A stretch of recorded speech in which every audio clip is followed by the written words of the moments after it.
guys, welcome back to the channel and welcome to Rams Live channel। दोस्तों आज skip the dishes करने के लिए निकले हम मेरे फ्रेंड्स के साथ हो अभी। और बहुत सारे लोग मुझसे क्वेश्चन पूछ रहे थे स्किप द डिशेस के बारे में, कुछ इन्फॉर्मेशन दीजिए। तो आज की वीडियो में स्किप द डिशेस के बारे में जितनी भी इन्फॉर्मेशन हमारे पास है वो मैं आपको देने की ट्राई करता हूँ।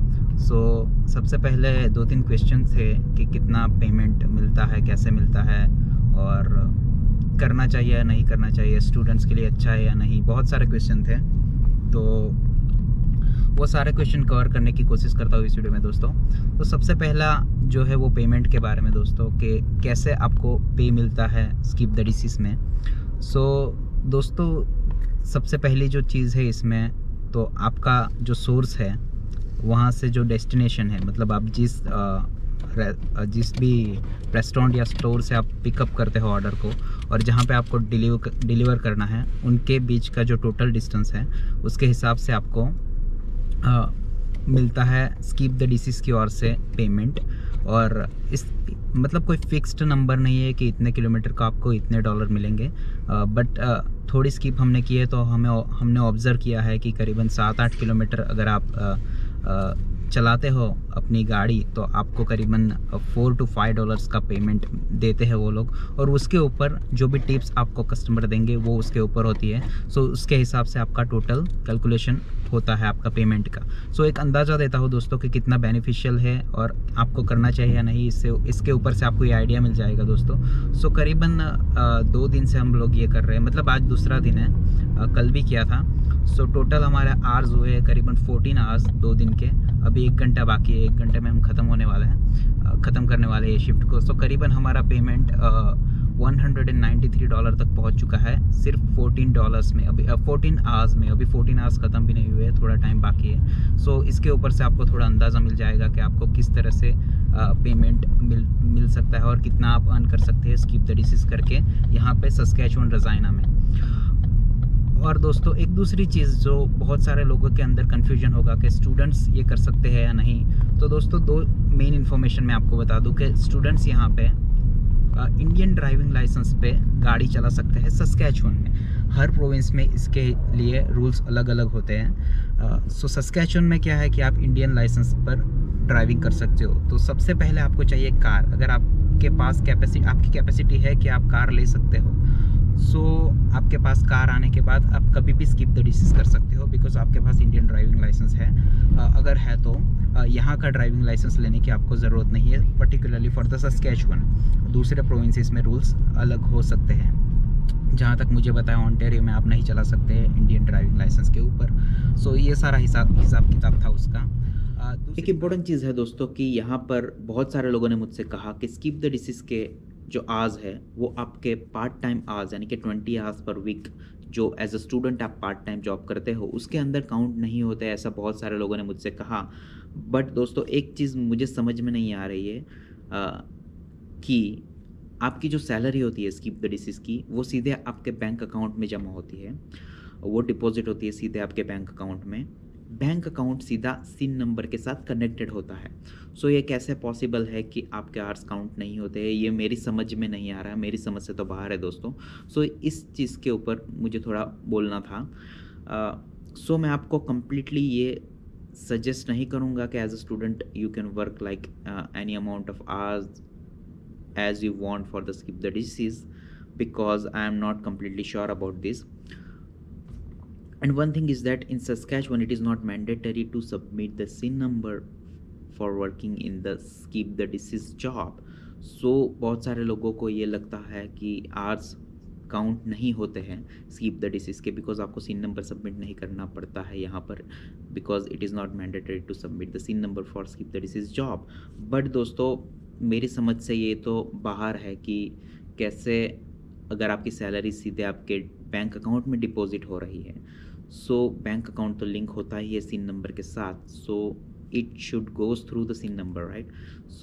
ये चीज़ मेरे समझ में नहीं आ रही है।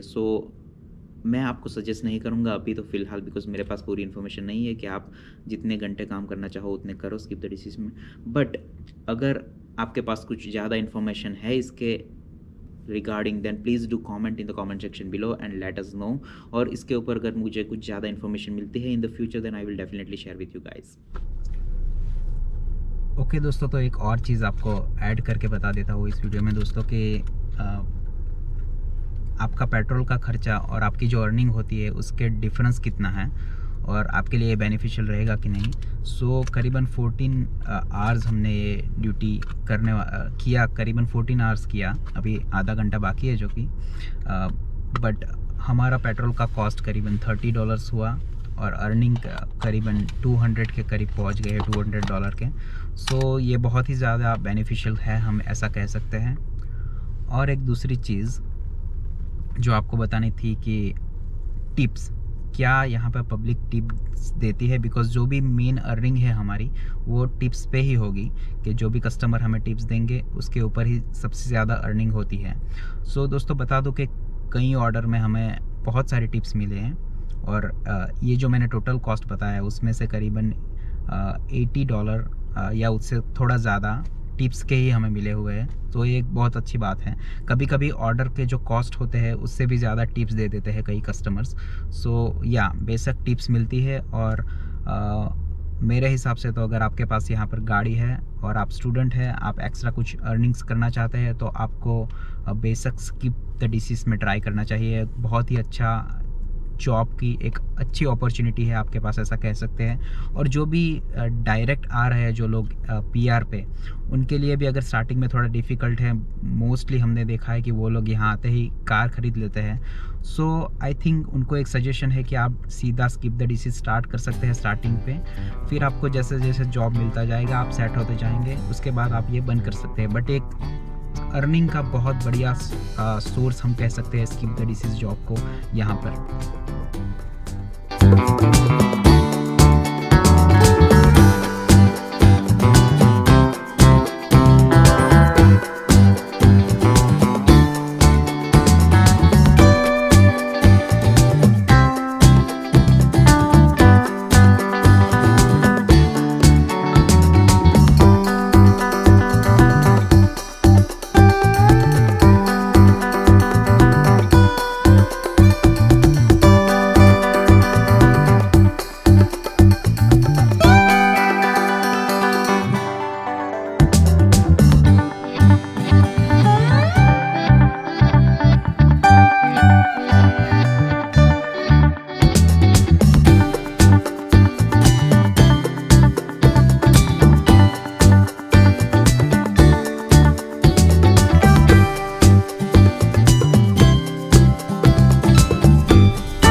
एक दो और चीज़ें गाइस ऐड करना चाहूँगा इस वीडियो में दोस्तों कि ड्राइविंग आप सेफ तरीके से करें, स्किप द डिसीज़ करने जाए तो कहीं ऐसा ना हो कि आपकी टिकट ज़्यादा आ जाए और आपका पूरा जो भी अर्निंग है उसमें ही चला जाए। और दूसरी चीज़ जो मुझे इम्पोर्टेंट लगी, पार्किंग।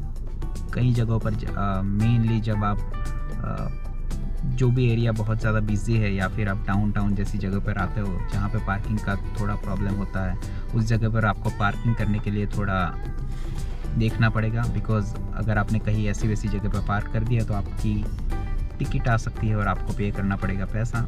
सो ये थोड़ी चीज़ें हैं जो आपको ध्यान में रखनी पड़ेगी अगर आप ये स्किप द डिसीज़ कर रहे हो तो। स्टार्टिंग में जो भी लोग नए आते हैं उनको थोड़ा ज़्यादा प्रॉब्लम होता है, बट अगर आप रेगुलर ये करते रहोगे तो आपका एक्सपीरियंस हो जाएगा इस चीज़ का। सो ये सारी चीज़ें जो थी आपको ध्यान में रखनी चाहिए मेरे हिसाब से स्किप द डिसीज़ करते वक्त। ओके गाइस, तो होपफुली आपको पूरी इन्फॉर्मेशन मिल गई होगी स्किप द डिसीज़ के बारे में। मैंने अपनी तौर से पूरी कोशिश की कि आपको कंप्लीट डिटेल दूँ स्किप द डिसीज़ जॉब के बारे में over here in the Saskatchewan Regina. So अगर कुछ इन्फॉर्मेशन मिस हो गई है और आप अगर ये मेरे वीडियो देख रहे हो और आपके पास कुछ ज़्यादा इन्फॉर्मेशन है स्किप द डिसीज़ के बारे में, देन प्लीज़ सबको बताइए नीचे कमेंट करके दोस्तों।